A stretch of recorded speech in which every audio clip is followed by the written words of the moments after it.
Yo no te decía que hay visitas que a mí me van generando la sensación de que vamos terminando de configurar el hogar.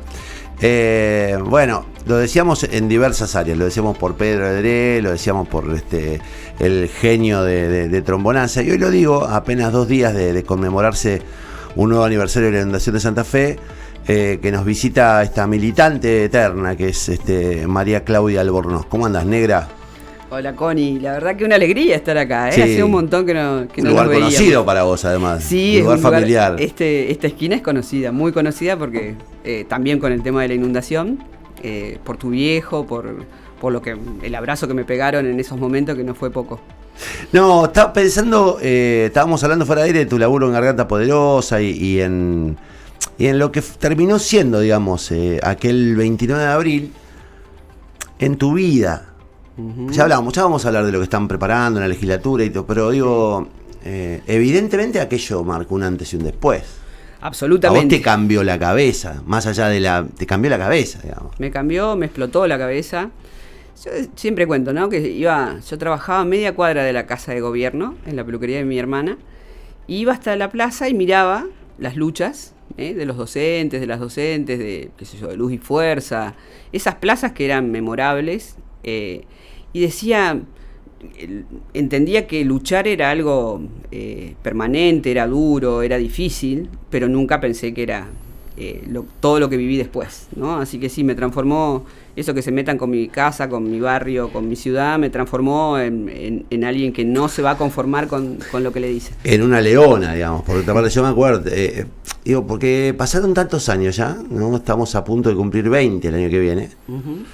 Y claro, la vida de todos nosotros fue cambiando, pasaron cosas, tuvimos hijos, criamos hijos, viste que la vida cambia, tuvimos diferencias, porque la gente tiene diferencias, toma un camino u otro, pero cuando vos lo ves en perspectiva, entendés que hay vidas que aquella vez se modificaron para siempre. Está sin ni más lejos acá al lado del Laucha Castro y lo que fueron sus 2 padres, ¿no? En la lucha por no entregarse al beneficio económico de Reutemann. Y en tu caso, el nacimiento de una militante. Porque de aquel dolor nace una militante. Más allá que vos podías tener algún compromiso, simpatía política, pero no eras una militante de todo el día. Te convertiste en eso, porque ahora sos militante del movimiento villero, del laburo de la Garganta Poderosa, y digamos, sos una voz que representa un conjunto de desigualdades que están o no atadas a la inundación, están atadas a un montón de otras cosas. Sí. Aquello parió militancia también. Sí, parió militancia y... Parió dolor, obviamente, sí. Y desde el dolor, que es más o menos como una se sostiene la militancia desde esa memoria, ¿no? Desde ese meterse con lo que más queremos, que es nuestra familia.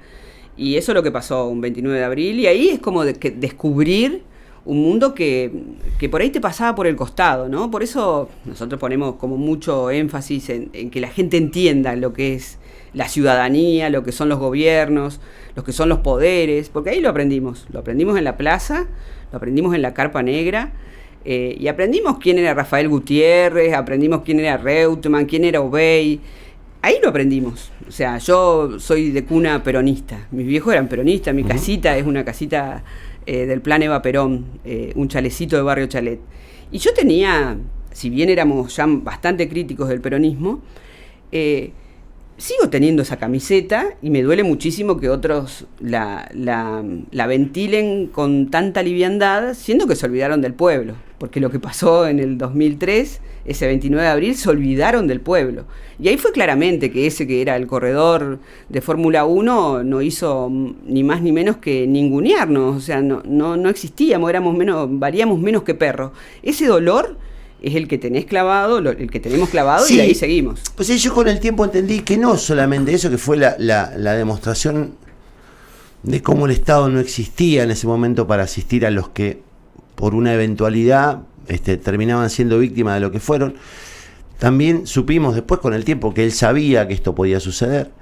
Pero digo, lo que duele también es cómo a veces se ahorra en el Estado pudiendo hacer obras que resuelvan problemas, porque aquello se resolvía con una obra. Sí. Si se hubiesen ocupado de la gente un año antes, 2 años antes, 10 años antes, eso no sucedía, digamos. Es como que el menosprecio por la obra que, digamos, que protege a los que menos tienen. Sí, ese es el dolor. Por eso el abandono, digamos, el ninguneo constante, esa idea de que esto finalmente terminó siendo la consecuencia de un largo abandono, no de un abandono de ese momento, ¿no? Totalmente. Que se agregó la indolencia de Reutemann, sí, porque, a mí nadie me avisó, todo eso. Por eso, vos decís, el Estado no estaba, pero no estaba para algunos, para otros estuvo siempre. El Estado de Reutemann estuvo siempre para los que más tienen, y después, bueno, se vio claramente cuando fue saltando de isla en isla hasta quedarse en un manojo, digamos, de poder, porque ya no tenía otros lugares. Que también es responsabilidad nuestra haberlo acorralado hacia esos lugares y sacarse la careta. Así que sí, el Estado tenía recursos para un montón de cosas, pero no tenía recursos para el oeste, que era lo que siempre decíamos, ¿no? El oeste sin obra pública y el oeste sin defensa, en definitiva. Y inaugurando ellos una obra inconclusa que después fue La Trampa Mortal, en donde muchos murieron, muchos, murieron de horror, de tristeza. Bueno, con eso que se metieron, que es un fuego que hasta hoy, porque todavía tenemos asamblea de inundados, en donde planeamos lo que es el acto, en donde vemos qué vamos a hacer, en donde pensamos que la carpa vuelve a la plaza. Bueno, a 19 años ese fuego sigue prendido. Bueno, lo que siempre nos preguntamos es qué hacemos con la memoria. Porque a veces la memoria termina siendo apenas un día de conmemoración, una expresión. ¿Y cómo hacemos cotidianamente para que eso no se vuelva a repetir? Y ustedes están llevando adelante una novedosa idea en la legislatura que van a presentar, creo que mañana, el jueves, una diputada de Ciudad Futura, ¿se llama? Damaris Paciotti. ¿Cómo? Damaris Paciotti. Damaris Paciotti. Yo no tendría que saberme de memoria los 50 nombres de los diputados. Sí, es difícil. Damaris Paciotti con el presidente de la Cámara, Pablo Farías, que es la idea de generar material didáctico para las escuelas. Porque digo, los chicos se van olvidando, nos vamos olvidando y mucha gente se va olvidando de lo que pasó. Totalmente, y por eso el año pasado hicimos una acampe, ¿no? En estos días, el año pasado, estábamos frente a la legislatura porque nuevamente se estaba trabajando la idea de una ley para conmemorar una efeméride clavada en el calendario, sobre todo en el calendario escolar. Porque como vos decís, vienen los pibes nuevos, las pibitas nuevas, que no vivieron la historia cercana, entonces pueden olvidarse. Si no tienen esa memoria oral, las inundadas y los inundados, que todo el tiempo lo vamos contando cuando podemos. Y bueno, así la peleamos, porque la verdad que primero creyeron que esa ley no iba a salir. Entonces nos juntamos con Damaris, entramos a pensar cómo podíamos, obviamente Ciudad Futura se puso a disposición de La Poderosa en este momento, porque era la Carpa Negra, se transformó también con la lucha en una organización que tiene mucha espalda, y nos juntamos y empezamos a pensar entonces que podíamos meter esta ley y que la íbamos a pelear, porque muchas veces lo meten como comunicación, como siempre lo metían durante los años anteriores como diferentes cosas que después no pasaba nada. Bueno, Damaris lo peleó adentro y obtuvo entonces media sanción en diputadas y diputados, que ya fue un montón. Y después tocaba el Senado. Y después era el Senado, que ahí dijimos, bueno, acá la planchan. Pero lo encontramos en el medio de eso, nos encontramos con el senador por la capital, que también es inundado, y que un poquito de memoria tiene, Marcos Castelló. Entonces fuimos a hablar con Marcos, tuvimos discusiones con Marcos al respecto de por qué necesitábamos la ley, y él la empezó a meter en la Cámara de Senadores y senadora, porque había una sola, y sabés que tuvimos en el recinto así, nos sentamos en el Senado, yo no podía creer, yo lloraba con mi hijo, ¿no? Joaquín tiene ahora 25 años, y nos sentamos ahí y la defendimos, y escuchamos cómo los senadores decían que teníamos razón de todo lo que habíamos pedido, todo lo que habíamos luchado. Eso fue realmente, como dicen los pibes ahora, un flash. Yo lloraba, Joaquín lloraba, Damaris lloraba, porque no podíamos creer que después de 18 años nos estaban dando la razón a aquellos senadores que eran durísimos. Es que nadie discute hoy la historia. Con la muerte de Reutemann yo creo que se cerró el tan temido, la tan temida apertura para romper la impunidad. Digamos, ahora nadie va a discutir eso, digamos. Yo creo que a 18 años, 19 años, ¿quién lo va a discutir? Y no sé. No deja de ser un triunfo eso, ¿eh? No lo deja de ser un discutían, triunfo. pero vos sabés ayer que alguien había lo dentro. discutió. Ayer alguien en el hospital de niños se dio el tupé, se dio el lujo de reivindicar la obra del hospital de niños, de reivindicarlo a Reutemann en el hospital de niños. Digo, no te voy a comprometer a vos en esta nota, pero de verdad hay gente que sigue negándolo, sí, y sigue negando los hechos como hechos humanamente evitables. Pero digo, en general todos sabemos lo que ocurrió, porque ocurrió, eso está instalado en la memoria, por lo menos de los que fuimos testigos de aquello. Ahora, que obviamente hay gente que sigue creyendo que la vida de ustedes no valía nada, sí, y que esto fue consecuencia de la lluvia y que no había obra porque ustedes no merecían tener obra, porque ustedes eran pobres y ustedes no, digamos, eso está instalado lamentablemente en un alto sector de la sociedad, que digamos que es la misma que hoy discrimina brutalmente al tipo que sale a protestar porque no tiene laburo. Entonces digo, eso subsiste y ese es el caldo que a algunos les hace negar el hecho, pero digo, nadie a esta altura discute que aquella inundación era evitable. No, totalmente, pero era que el Senado te lo diga, que los senadores ahí sentaditos en semejante recinto la demostración. Te lo diga, ¿viste? Era como, fue realmente impactante y ahí obtuvimos entonces la ley, la sanción de la ley, de la 14.037, pero después la plancharon. Obviamente esto lo tenía que tomar el Ministerio de Educación, no lo tomó. ¿Y qué hicimos? Como no nos damos nunca por vencidas y por vencidos, seguimos adelante y ahora tenemos un manual, mañana te lo vamos a mandar. Es espectacular, con diseño pagado por la Cámara de Diputadas y Diputados, la impresión y el diseñador gráfico, que la verdad que es un material didáctico muy, pero muy bueno, muy piola, para trabajar en las escuelas. Y mañana lo vamos a entregar, están convocadas directoras y directores de toda la ciudad de Santa Fe. También nos parecía sumamente importante que este material lo tengan el Negro Castro y Milagros de Mirchi, que son los que la remaron y que nos enseñaron un montón a remar, porque ya algunas tenían, cosas ya se hicieron bien. Ya tenían Otras no tanto.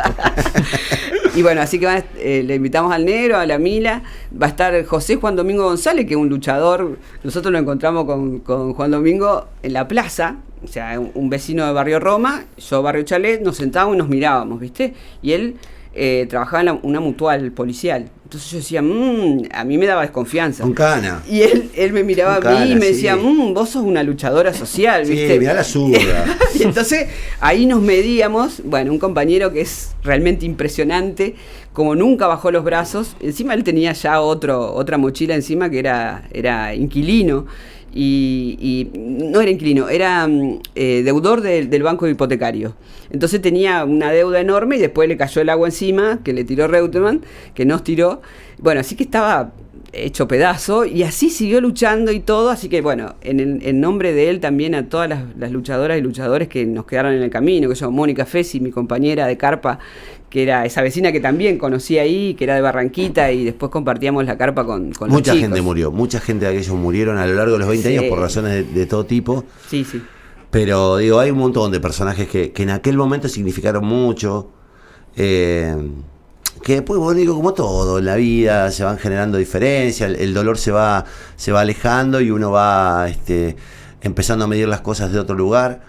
Pero digo, fue muy importante la carpa negra, fue muy importante digamos, todo el movimiento de inundados, fue muy importante aquello que se parió como consecuencia de la inundación. A mí hay alguna gente que me duele verlos en algunos lugares. Digo, hay gente que yo... Más que dolerme, me da una bronca. Pero digo, yo hay gente que...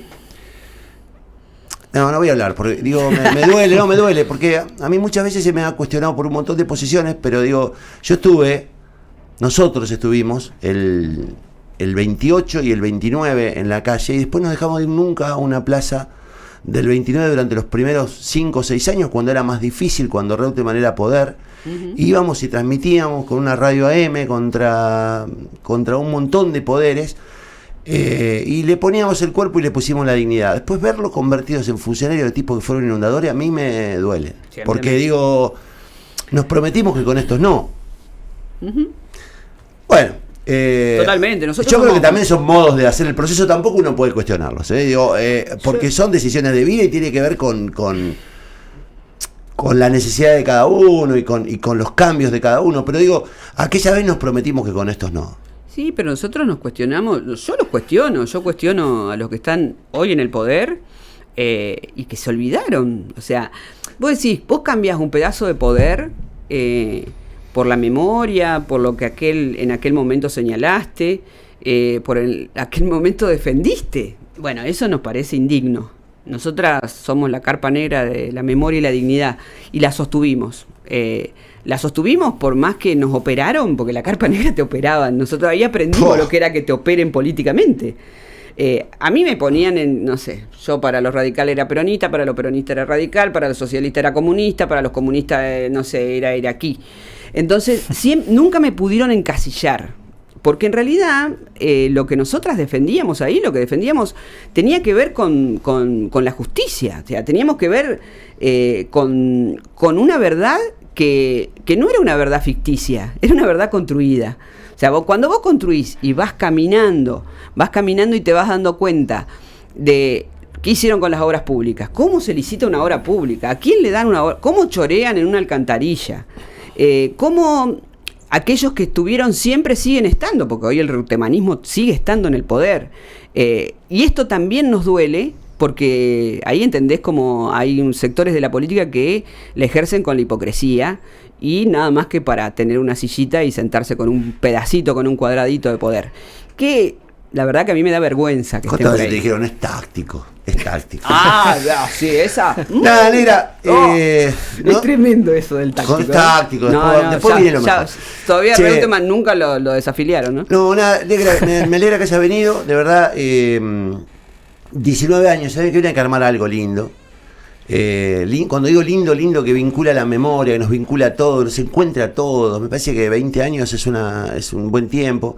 Y felicitaciones por seguir luchando, digo, porque en estos tiempos en los que es tan fácil quebrar la voluntad y en los que es tan fácil decir, no, me amparo en esto que es táctico porque después vendrá el cambio estratégico, seguir del lado del embarrado, seguir expresando desigualdad. Después yo puedo estar de acuerdo en un montón de cosas, como ahora lo que no voy a dejar de respetar nunca es la convicción militante. Y eso me parece que es valioso en todos los aspectos de la vida. Seguir peleando. ¿Viste? Como la gota de agua que termina haciendo el agujero en la piedra. Digo, ese es el valor de la militancia. Así que gracias por venir, felicitaciones. Y nada, estaremos mañana cubriendo eso y mostrando este material didáctico que para nosotros tiene un enorme valor. Ya vendrá una ministra que lo tomará y lo pondrá, digamos, es como la gota orada a la piedra. Digo, ya vendrá una ministra de Educación que diga, che, esto va a repartirse en las escuelas. Totalmente. Por pronto tenemos a Adriana Cantero, que va a ser. Es lo que tenemos. Es lo que tácticamente elegimos. Los fantasmas. Gracias, Nero, un placer tenerte acá. Gracias, Connie, gracias, un abrazo enorme. Y bueno, siempre con todas las diferencias, no sé si son tantas, pero me parece que no son tantas. Nunca fueron tantas. Son muchos años. Para mí es un placer y me parece que también reconocer esa coherencia en donde nosotros nos podemos sentar, charlar, discutir, hablar de un montón de cosas y, digamos, podemos estar en desacuerdo en algunas, pero en otras las tenemos claras. Por eso estamos acá. Gracias. Por eso estamos acá con vos. Las 11:52 estuvo María Claudia Albornoz. Fue una de las fundadoras de la Carpa Negra de los Inundados. Para los que fuimos testigos de aquello, una de las fundadoras de la rabia que consiguió por lo menos que aquel proceso tan inmoral que gobernó la provincia de Santa Fe entre el 91 y el 2007 se acabara. 2007 se acabara. Quedan muchas deudas, obviamente, pero bueno, por suerte hay militantes como ella y como tantos otros que siguen peleando para que se concrete.